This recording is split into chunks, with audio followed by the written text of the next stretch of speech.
My name is Nadia binti Asman, and today I will be the moderator for the debate. The mission for today is the House believe that women should be working in construction industry. I know we are all excited for the argument to begin, but before that, it gave me a big pleasure to introduce both benches. Sitting gloriously on my right are the government, to my left representing the opposition benches. To present today's motions, the House believes that women should be working in construction industry. I call upon the first speaker to open the case for the government. The floor is yours. Assalamualaikum and a very good morning to the speaker. I'm Nur Azlin. As a speaker number 1, I would like to introduce my panel speaker, which is Nadira and Natasha. As a speaker number 2 and 3 will give their point as a changing company standard and labor shortage. Why we need more women involved in construction industry? Because it can contribute to leadership opportunity. The shortage of women leader provide opportunity for women to improve team performance, contribute fresh perspective, and advance their career and have a room of growth. Nowadays, many women involved in construction because they choose a career in construction mean joining the rank of the women in construction because they choose who are spreading the industry movement. For example, women like Kim Roy, the first female CEO to lead one of ENR top contracting company, and Jennifer as a superintendent at Turner Construction who attained her role at just 26 years old. Female leaders play a critical role in eliminating the challenge other women face in construction. They participate in female recruitment effort, promote retirement and advancement of women, and push for better benefit. Besides that, as we go further, equity for both gender is really important. We always judge women as a weak person compared to men. We need to get rid of this statement that people always think women as the weak person. The truth is, women have the same strength as the men regardless of gender. More women should go get construction job because it helps our country. It's a feminism. It does not matter if you're weak or not, or whether that's a man job. It's an equality. It is both gender job. We need to get rid of the stereotype because it is unfair for just men to do all the dirty work. Women should come join in if they want equality and feminism to be in society. Thank you. That's all for me. Thank you. We have heard from the first speaker. Now, to open the case for the opposition and counter the argument from the government, I shall now invite the leader of the opposition to deliver her speech. Thank you to the first speaker of the government. Assalamualaikum warahmatullahi wabarakatuh, and good evening to fellow speakers. My name is Carmila binti Kamli. As the first speaker for the opposition team, I will be introducing some of the reasons why we oppose on the topic women can be laborers in the construction industry. Together with my intellectual teammates Daniel Khalid and Aizat Baharudin, they will be opposing the second and third speakers of the government, and at the same time giving their points as evidence that women should not be working in the construction industry. To start off, I will be referencing Sharon Szymanski's Economic Fact book that states that construction industry is divided into 3 subcategories. The first is the construction of buildings, road, highway, and other infrastructure construction, and lastly, specialty trades. Hearing from all these 3 subcategories, it is obvious that when we involve ourselves in construction industry, it will causes a great amount of energy, since most of the construction requires heavy labors, and not to mention that it will exhaust one's emotion and physicalities, because when there is heavy labor, we will consume a large amount of energy and thus affect our emotions. It is also one of the reasons why women are not keen to have this kind of job, because they always search for an easier task. Furthermore, biologically, women are weaker than men. In science, we learned that the muscle mass of males or men is larger than that of women, and it is the same for the stamina. Men's stamina are more than the stamina of women. In other words, men are naturally good at handling heavier works than women. And quoting from you that you say, more women involved in construction industry can contribute to leadership opportunities. Well, your statement just goes to show that women only focus more on leadership roles that involve only in the office and not practically in the construction site. So, women only are interested in easy tasks that do not require them to work physically or any heavier labors. And last but not least, the majority of people who work in construction industry are men. So for a woman to be working in a place where a lot of men are involved, it poses a higher risk of safety for women. So even if equity exists, there are some situations that simply prohibit women to work in such condition. And because most construction industry, their workplace can be so toxic and unsafe for women to work in, regardless of the office or at the site. There have been cases like creating a hostile workplace for women, isolation of women, women's job insecurity, and last but not least, the thing that women face every day, sexual harassment. According to New York Committee for Occupational Safety and Hazard, violence to women in construction industry occurred mostly to women during their work time in the office. So with that, thank you. Excuse me, can I ask a question? So my question is, what is specialty trade in construction industry? Okay, specialty trades are activities that are specialized to building construction, like painting and electrical work or plumbing.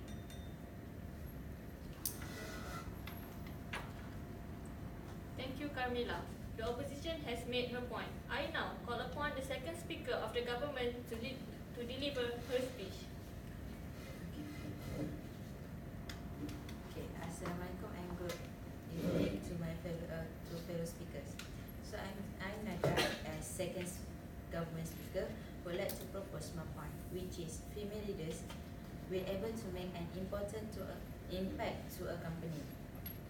Firstly, what I mean by impact to a company is by changing company standard.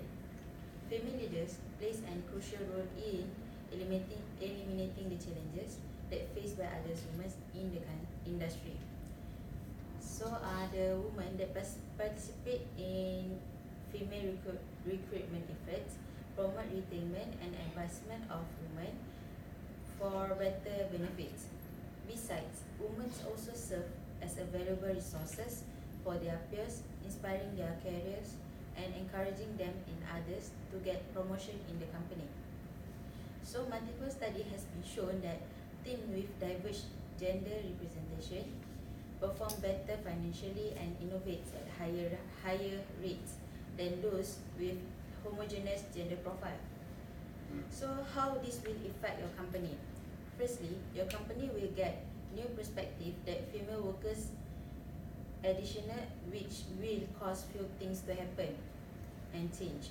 Firstly, you can increase your bottom line, which giving you the financial capital in order to recruit and retain best worker of all genders. Besides, your company reputation within the market can outpace your less diverse competitors as you derive innovation. And lastly, this will help you to improve your decision making in your company. That's all from me.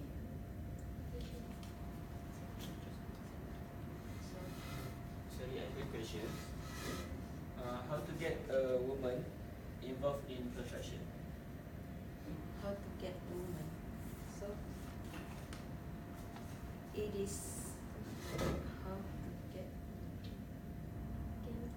Can you repeat the question? How to get a woman involved in construction? So, how to get a woman involved in construction is getting women in construction management. Then create initiative for women to complete apprenticeship in construction trade. Next, propose more proactive intervention at the managerial level for a firm to create a truly inclusive environment. That's all. I have a question for the first speaker. There are so many other career for women, but why do women tend to choose working in construction sites as a career? Answer is because they tend to challenge themselves during the job that not so in their scope of work, and also the most reason is financial. The construction industry is often a well-paid, obviously at the moment in the midst of the recession that a difficult point to handle. But that's because we have a traditional boost cycle. What important to understand is that role dominated by women are the least well paid, and a recession they suffer even worse. So from a financial perspective, you are better off as a woman choosing a non-gender traditional career. Thank you for the point put forward. It is now time to listen to the second speaker from the opposition to counter the government arguments. Assalamualaikum warahmatullahi wabarakatuh and good evening. I'm Muhammad Aizat bin Maharudin, the last speaker for opposition. Okay, first of all, I would like to give my perspective towards the idea of Ms. Nadira. Okay, based on her point just now, she said that women can change the company standard. It is indeed that women are very ambitious and sharp-witted. Other than that, women is very interested to do something that can improve the quality of the project or the company. However, we need to be realistic and conscious. Based on the statistic and survey we had done, obviously we can say that women tends to get emotional easily rather than men. Thus, women could not make right decision when handling problems. Sometimes, women always bring their problems to work and they tend to overmix it and get stressed about it. At the end of the day, it will affect the performance of the company itself. In addition, the poor work performance as a leader will cause the workers to lose respect to the leader. There is a quote said that how to be respected from others if we don't do things correctly. Especially men workers, if they are egoistic to accept any instructions from the opposite gender. It is because men thinks that they are superior than women. The worker also can tend to lose their interest to do work if the leader did not perform well in management. So, they will not do the tasks given excellently because they don't have passion to do it anymore. If we don't overcome those problems I have mentioned earlier, the company will lose trust from their client and lose employability. Furthermore, the company will lead to bankruptcy and lose profit. So that's all the point from me. So I have a question for second speaker. If a woman is announced to be a boss in a company, what should be done by her to conduct the company? Thank you.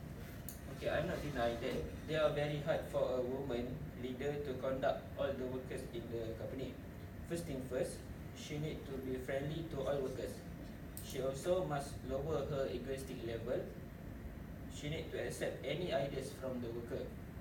Sometimes their ideas are more innovative that can't be realized by the leader. Thank you. Thank you, Aizat, for the point given. The debate is getting more heated. I shall now call upon the third speaker from the government to deliver her speech. Assalamualaikum and good evening to fellow speaker. My name is Nur Nastasia Fajira. I'm third speaker.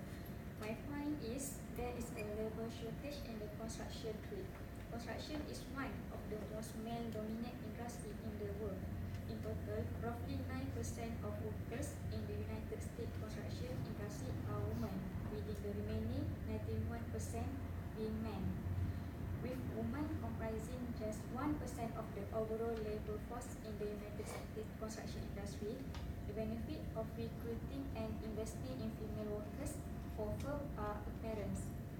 Firstly, there is a strong evidence of a shortage of workers in the skilled trade. Women are heavily represented in career, administrative and professional roles in the economy, but grossly underrepresented in manual labour roles. Attracting more women into the skilled trade instead of shoehorning them into professional roles could very readily address this problem. Workers' availability can also become an issue depending on the skill set required for specific roles. Companies that recruit and train female talent can often avoid the excessive cost of flying in male workers for the project. Secondly, case study in the construction industry indicate that team performance are enhanced when women are involved in the workplace. A review conducted by the Harvard Business Review determined that the overall intelligence of team was greater when female were incorporated as a team member. It is clear that women on construction site can bring a lot to the table, not just in compensation for labour shortage, but also in contributing to problem solving and efficiency. Sorry, I have one question. Nowadays everyone want to be number one. How a woman can become a leader in construction site? As we all know, construction industry is growing faster than any sector. Most of the top company is being ruled by women, have position as executive and other chief official, and also as managers. Besides, female leader also may be a mentor to other female workers. They can serve valuable resources for their peers, inspiring their careers and encouraging them to advance in their careers. Besides, female leaders also play a crucial role in inspiring new generation of construction leaders with their presence and accomplishment. Okay, thank you Natasha for the point present. Now the government has spoken all the arguments. Let us all hear to the third speaker from the opposition. Please welcome Daniel Khalid. Assalamualaikum and good evening. I'm the last speaker. My name is Daniel Khalid. First of all, thank you Natasha for your first point. Okay, from your first point, there is a strong evidence a shortage of workers in the skilled trade. Women are heavily represented in clerical, administrative and professional roles in the economy, but grossly underrepresented in manual labour roles. Based on my experience, women have no physical and mental strength compared to men as a skilled worker. So it is more better women are working as a clerk, administrative and professional role in the economy. Moreover, in the construction industry, women encounter familiar gender-related challenges such as gender bias, sexual harassment, lack of adequate resources and benefit, and also social perception. In addition, from my research, one case that has emerged in recent years is that of Sophia Brownie, an 8-year-old carpenter who, despite excellent accommodation in the only student on her course, yet to find a work placement for her 3 years general national vocational qualification. One potential employer actually laughed at her.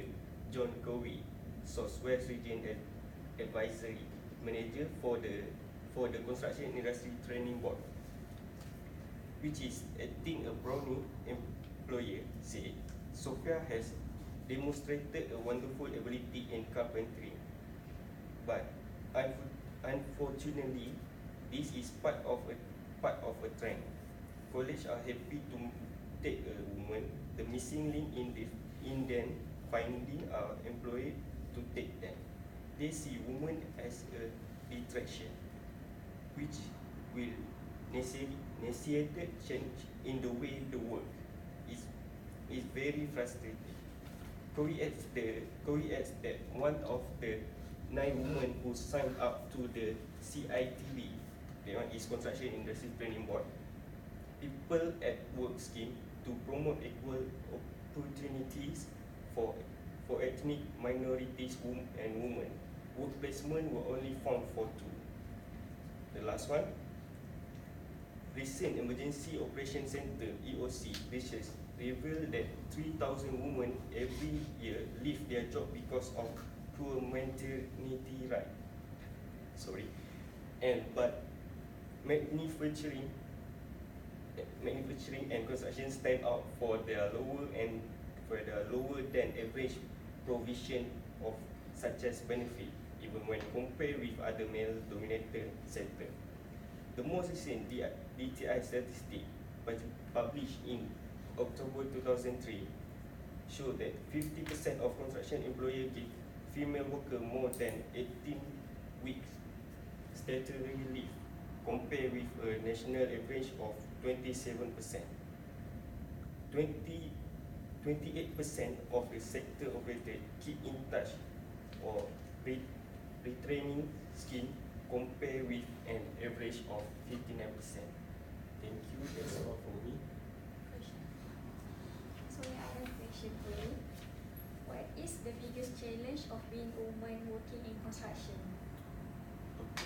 The biggest challenge being women working in construction industry is the number one is injuries risk.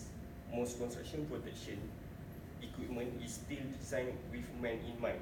Therefore, fit leave women at the highest risk of being injured on the field. Second, pay gap. Women earn 95.7% of what a man makes in construction. The number is even lower for women of color, who earn only 80% for every dollar paid to white men. The last one is lack of mentorship. Due to the shortage of women, there is an overall lack of strong female role model, which discourage women from advancing in the field or even choose the construction as a career. Thank you. Thank you, Daniel, for the argument given. Now that we have come to the end of the debate session, to sum up today's cases, I would like to do the summary of the debate. As we all know, the construction sector continues to be male-dominated, with the average percentage breakdowns of men to women estimated at 89% and 11% respectively. The lack of gender balance is a recognized issue in the industry, with a shortage of women in the sector, and the industry is missing out by failing to attract female graduates. The low number of women within the industry is viewed to be a product of gender stereotyping. For example, construction is male-oriented and unsuitable for women, a view that pervades all levels of societies, including primary, secondary, and tertiary level educations. The gender stereotypes, coupled with an outdated image of the industry, appears to contribute the low number of women taking construction subjects in the tertiary level educations and entering into apprenticeships. I couldn't agree more about the women's physical fitness, that they are weaker biologically compared to men. However, modern construction methods have shifted away from traditional block work to embrace new technology and the increase of metal, glass, paneling, and etc. Much of the work that are previously conducted on sites are now moved off-site, where prefabricated design and buildings has greatly enhanced project efficiencies. Hence, the works on the sites are not as difficult as before. The pay gaps also. The pay gaps issue should never exist at all, since both men and women are doing the same job descriptions. It is very unfair that we are being paid differently depending on our gender and skin color. Women also should be more professional in handling their emotions or problems, so that it will not affecting their job performance.